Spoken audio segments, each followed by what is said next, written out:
Bismillahirrahmanirrahim. Selamat datang. Nama saya Said Dewata. Terima kasih telah meluangkan waktunya. Video ini adalah video serial My Slackware My Adventure, di mana di dalam serial ini berisi tentang cara-cara menggunakan Slackware mulai dari tahap instalasi sampai pada tahap yang lebih advance. Tujuan dari pembuatan serial My Slackware My Adventure ini sendiri sebenarnya adalah untuk mendokumentasikan pengalaman saya pribadi ketika menggunakan Slackware, namun dengan harapan agar teman-teman mungkin bisa ikut mempelajari dan ikut menggunakan Slackware. Oke, pada video yang pertama ini kita akan mulai dengan instalasi Slackware. Di dalam proses instalasi Slackware ada beberapa tahapan yang harus dilakukan. Yang pertama adalah menyiapkan flash disk untuk instalasi. Jadi kita harus membuat flash disk yang bisa digunakan untuk instalasi Slackware. Kemudian yang kedua adalah mengatur BIOS agar bisa memanggil sistem operasi melalui flash disk. Kemudian melakukan partisi, kemudian yang selanjutnya adalah instalasi. Oke, kita akan mulai dari yang pertama, yaitu membuat flash disk instalasi.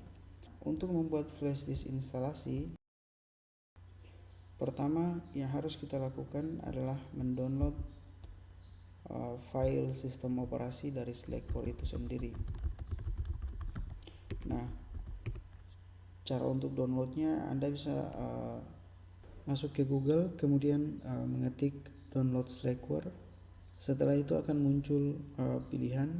Anda bisa pilih salah satu dari tempat untuk mendownload Slackware ini. Misalnya yang pertama.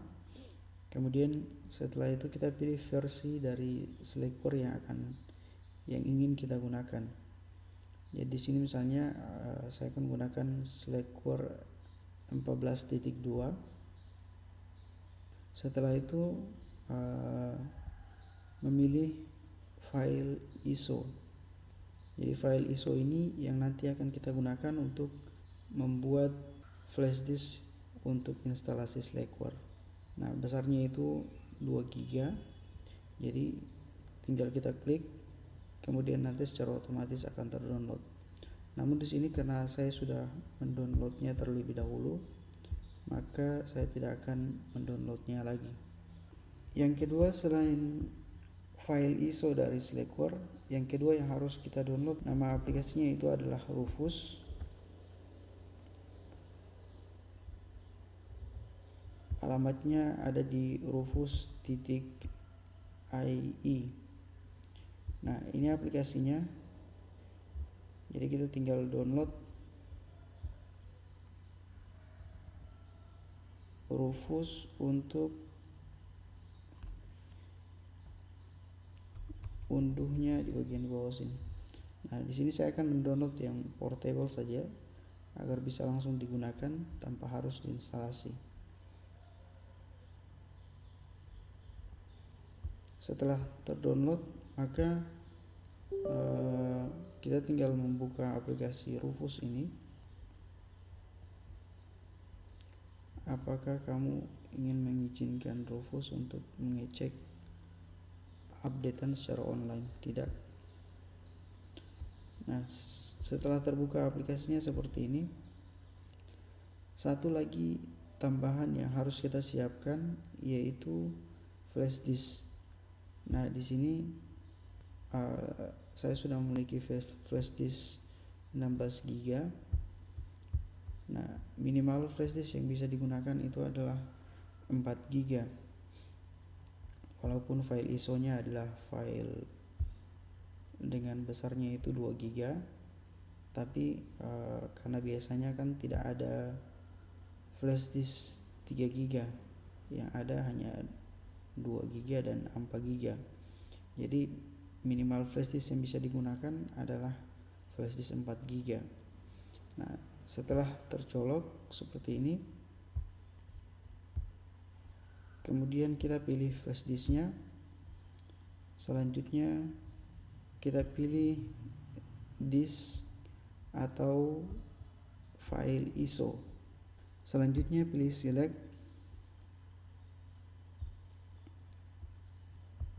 kemudian masuk ke directory di mana kita menyimpan file Slackware yang tadi di download. Kemudian di open. Nah, selanjutnya yang lainnya dibiarkan saja secara default. Kemudian kita tekan tombol start.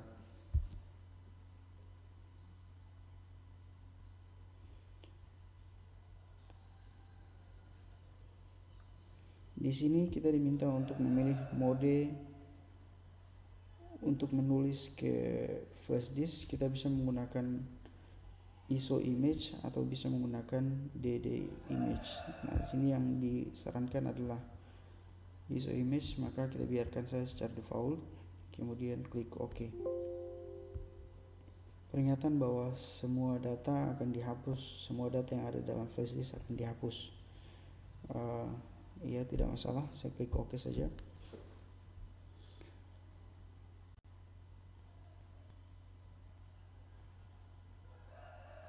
Kemudian selanjutnya kita akan tunggu sampai proses pembuatan flash disk yang bisa digunakan untuk instalasi ini selesai.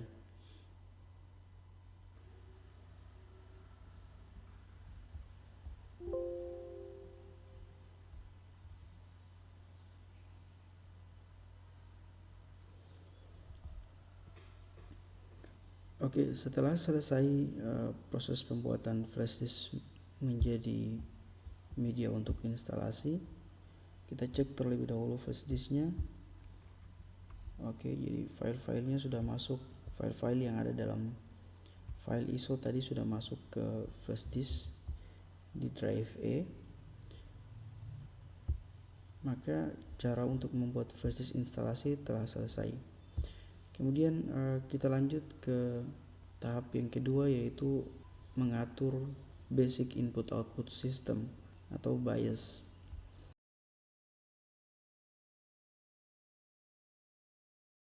Pengaturan basic input output system ini pada dasarnya adalah kita memberitahukan kepada komputer agar pada saat pembacaan sistem operasi nanti dilakukan di flash disk. Biasanya untuk setiap komputer memiliki cara yang berbeda-beda untuk masuk ke basic input output system kemudian melakukan pengaturan di dalamnya. Tapi pada dasarnya tahapannya sama. Jadi yang paling penting dilakukan adalah mengetahui tombol yang biasa digunakan untuk masuk ke dalam basic input output system. Sebagai contoh, misalnya di sini ada sebuah komputer yang saya gunakan. Kemudian pada saat setelah dinyalakan muncul layar hitam seperti ini. Kemudian di bagian bawah ada pilihan F2 atau F12. Tekan F2 di keyboard untuk masuk ke basic input output system. Untuk memberitahukan kepada komputer agar memilih sistem operasi dijalankan dari flash disk, yang perlu dilakukan adalah mengatur pada bagian booting. Di sini ada beberapa pilihan. Ada removable, kemudian ada hard drive, ada CD-ROM, kemudian ada network. Yang perlu kita lakukan adalah memindahkan media yang kita gunakan untuk menginstal itu di bagian pertama. Sebagai contoh misalnya, jika saya ingin menginstal menggunakan CD-ROM, maka saya harus menekan tombol arah panah bawah, kemudian di CD-ROM drive saya gunakan tombol tambah untuk memindahkan ke atas CD-ROM drive. Atau kalau misalnya yang saya gunakan untuk menginstal adalah flash disk, maka saya harus memilih nama flash disk yang akan saya gunakan tersebut, kemudian memindahkannya ke bagian atas. Sebagai contoh misalnya removable device adalah flash disknya, kemudian saya pindahkan ke atas. Nah, tentunya jika kita menggunakan flash disk yang berbeda, maka yang akan muncul di pilihan boot di sini adalah nama flash disk yang kita gunakan tersebut. Jadi setiap jenis flash disk yang berbeda, namanya juga nama yang akan muncul di boot di sini juga pastinya akan berbeda. Setelah kita melakukan pengaturan basic input output system ini, kemudian yang perlu kita lakukan adalah menekan tombol F10 untuk save dan exit, untuk menyimpan dan keluar. Ya, di sini saya tekan F10, kemudian muncul pilihan untuk menyimpan atau tidak menyimpan pengaturan yang tadi sudah dilakukan. Di sini karena saya menyimpan, maka saya pilih yes, kemudian tekan enter. Setelah melakukan pengaturan basic input output system tadi, maka pada saat komputer dinyalakan, secara otomatis komputer akan memanggil sistem operasi yang tersimpan di dalam flash disk, dan tampilannya seperti ini. Nah, yang perlu dilakukan ketika sudah masuk ke sistem operasi ini, langsung saja menekan enter dan membiarkan sistem operasi memanggil kernel default dari sistem operasi.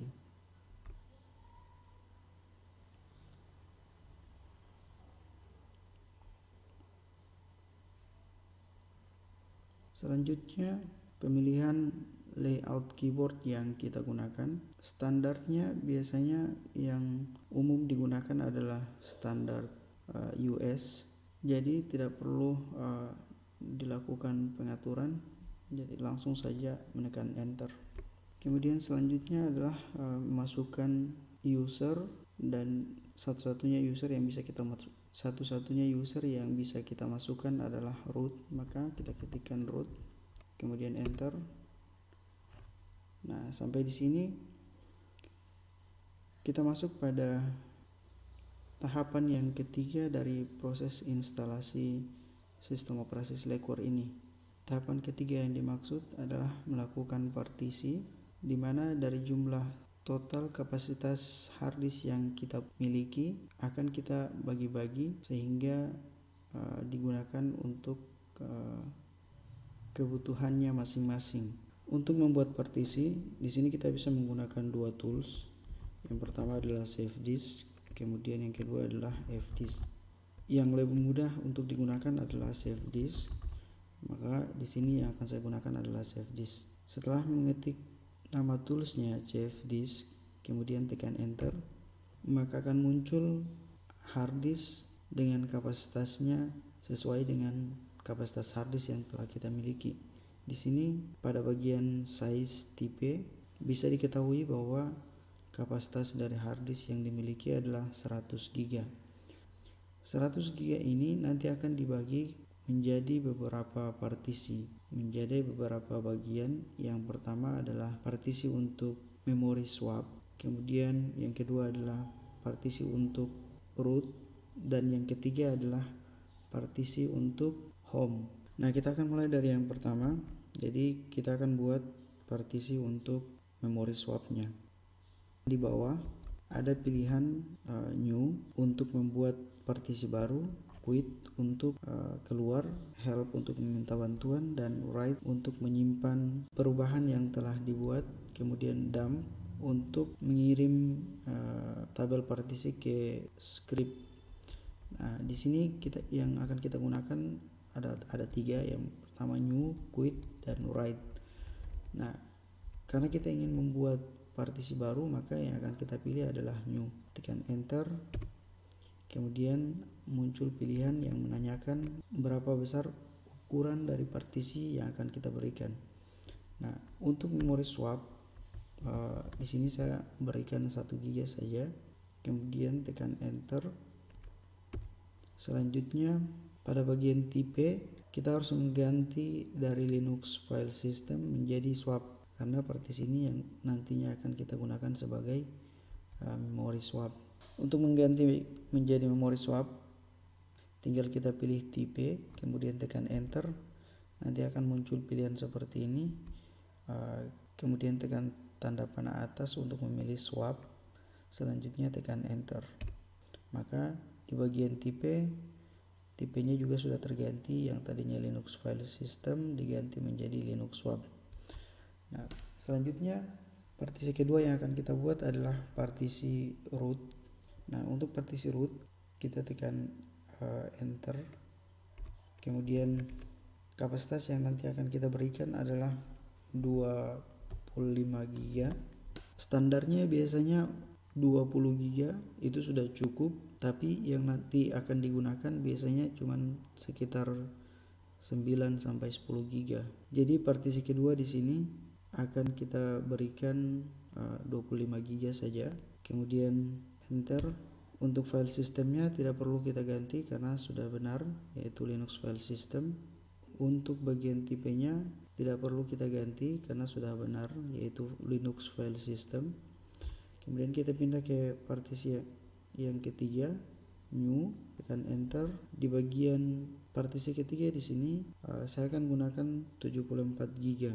Artinya kapasitas sebesar 74 GB ini akan dijadikan sebagai tempat untuk penyimpanan file-file dari user yang biasanya disimpan di directory home. Kemudian saya tekan enter. Pada bagian tipe juga tidak akan saya rubah karena sudah benar, yaitu Linux file system. Nah, selanjutnya setelah dibuat, yang perlu kita lakukan adalah menyimpan ketiga partisi ini. Jadi tinggal kita pilih write, tekan enter. Kemudian ditanyakan apakah kita ingin menyimpan, maka ketik yes. Selanjutnya enter, maka tabel partisinya telah dibuat. Selanjutnya kita keluar dan untuk tahapan pembagian partisi ini selesai. Kita lanjut ke tahapan keempat dari proses instalasi, yaitu instalasi itu sendiri. Nah, untuk melakukan instalasi, maka kita tinggal masukkan perintah setup. Selanjutnya menekan tombol enter, maka akan muncul Slackware Linux Setup versi 14.2. Di sini yang pertama yang akan kita lakukan adalah memasukkan partisi swap yang tadi telah dibuat. Nah, jadi kita pilih add swap, kemudian tekan enter. Secara otomatis sistem akan mendeteksi partisi swapnya, besarnya itu 1 GB. Kemudian tekan enter lagi. Selanjutnya akan diminta untuk memformat partisi swap yang tadi dibuat. Nah, di sini kita biarkan saja, jadi tidak akan diformat partisinya. Kemudian tekan enter. Selanjutnya adalah pemilihan partisi yang nanti digunakan untuk penyimpanan file sistem dari sistem operasi Slackware, diistilahkan dengan directory root. Nah, karena tadi pada saat pembuatan partisi kedua adalah partisi yang nanti kita gunakan untuk penyimpanan file system, maka di sini kita pilih partisi kedua, DFSDA2, kemudian dengan kapasitasnya itu 25 GB. Nah, di sini kita tekan enter saja, select kemudian enter. Selanjutnya diminta untuk memformat partisinya. Ya, tidak masalah, kita tekan enter. Kemudian untuk file sistemnya yang akan kita gunakan adalah extension 4. Jadi kita pilih saja yang extension 4, kemudian tekan OK. Selanjutnya partisi root sudah digunakan in use, maka yang selanjutnya kita lakukan adalah partisi untuk directory home atau partisi yang nanti digunakan sebagai tempat penyimpanan data dari users. Nah, kita pilih DevSDA3, kemudian kapasitasnya itu 74 GB. Kita tekan enter, kemudian format, kemudian file system yang digunakan adalah extension 4. Kemudian akan ditanyakan mau di mount ke mana. Di sini kita akan masukkan home sebagai directory tempat penyimpanan untuk dokumen-dokumen dan file-file dari user. Kita tekan enter, kemudian enter lagi. Selanjutnya adalah pemilihan media yang digunakan untuk menginstal. Kita pilih yang nomor 1 saja. Kemudian selanjutnya kita pilih yang otomatis untuk melakukan scanning di CD dan DVD.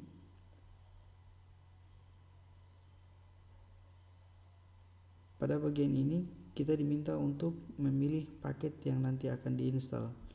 Jadi kalau kita tidak ingin menginstal satu paket, misalnya games, maka kita tinggal menekan tombol spasi untuk menghilangkan centangnya, menghilangkan bintangnya. Di sini saya akan hilangkan games, kemudian yang lain saya biarkan. Selanjutnya tekan OK, enter, kemudian pilihan untuk mode penginstalannya yang full, tekan enter. Nah, selanjutnya tinggal kita biarkan sistem operasinya akan diinstal secara otomatis. Jadi kita tunggu sampai proses instalasinya selesai. Oke, setelah proses instalasi tadi selesai, maka masih ada lagi beberapa tahapan untuk konfigurasi yang harus dilakukan. Nah, yang pertama adalah membuat bootable di flash disk, tapi tidak akan kita lakukan, jadi kita skip saja. Oke, jadi kita tidak akan buat bootable konfigurasinya di flash disk, tapi yang akan kita buat adalah di hard disk.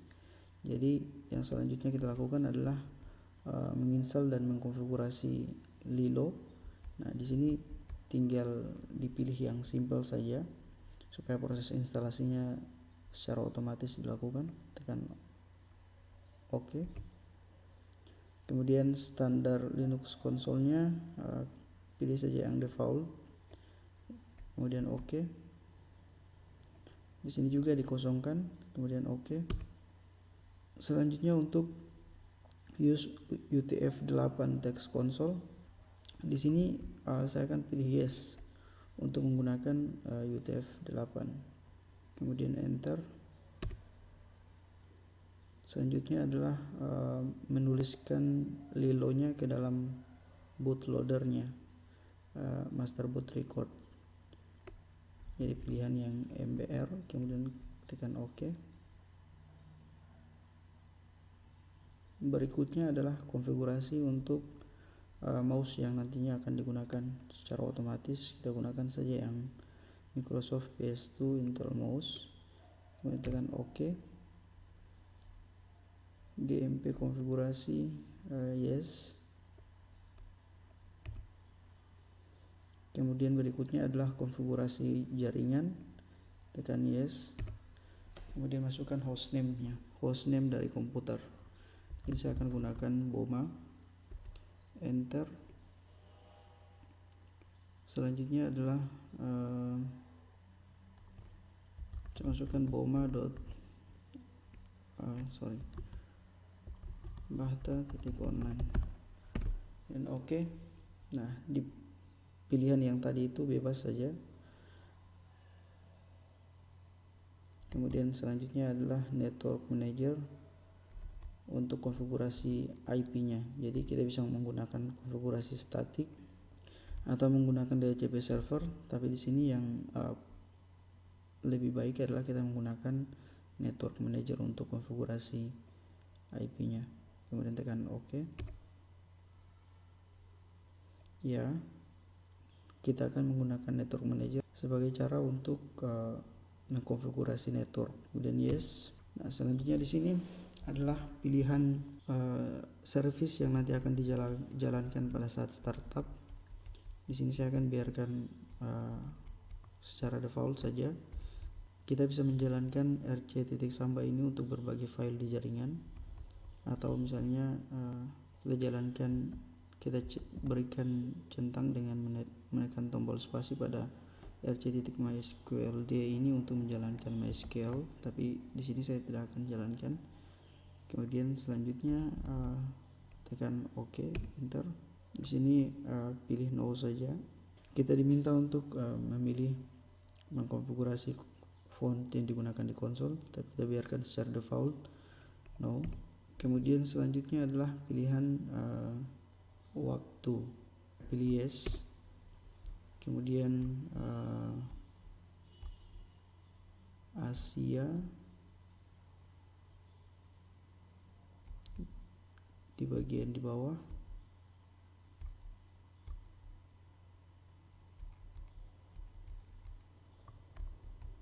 Asia, kemudian Jayapura ya.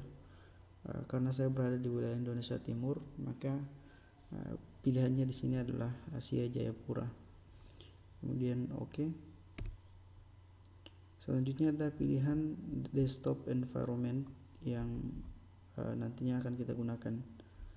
Secara default desktop environment yang nanti akan digunakan adalah KDE.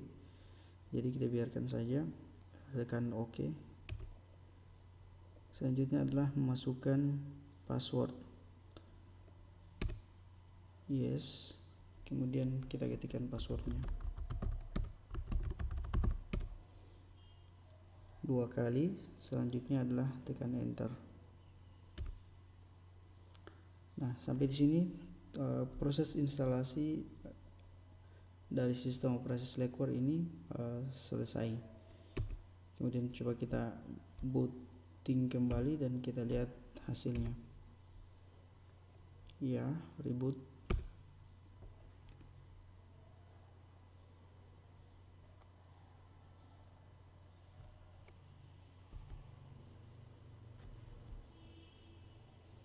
Nah, tampilannya nanti seperti ini pada saat pertama kali di booting. Tinggal kita tekan enter saja.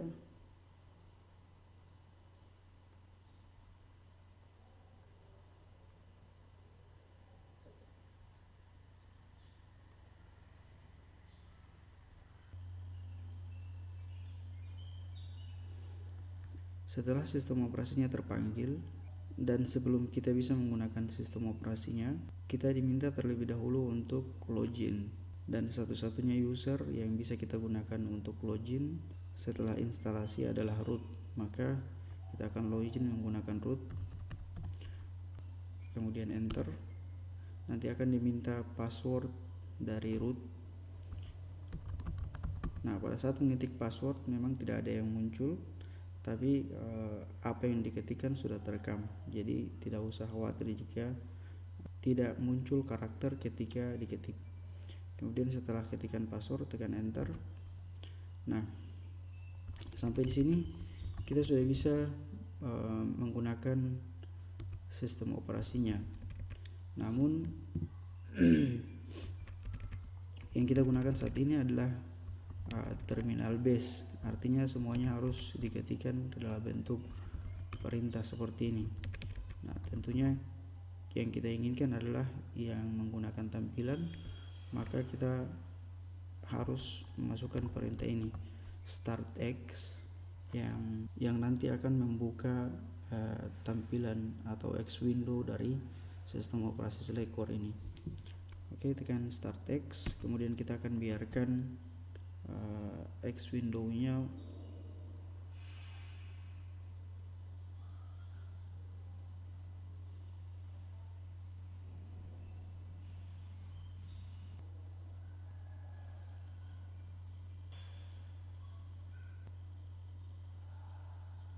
inilah tampilan dari X window ketika menggunakan desktop environment KDE. Seperti inilah tampilan dari sistem operasi Slackware. Jadi untuk video pertama ini sampai di sini. Nanti kita akan lanjut ke video My Slackware My Adventure yang kedua, yang nanti kita akan membahas tentang bagaimana caranya membuat user, bagaimana caranya login, kemudian bagaimana caranya mengganti desktop environment. Oke, terima kasih. Sampai jumpa di video berikutnya.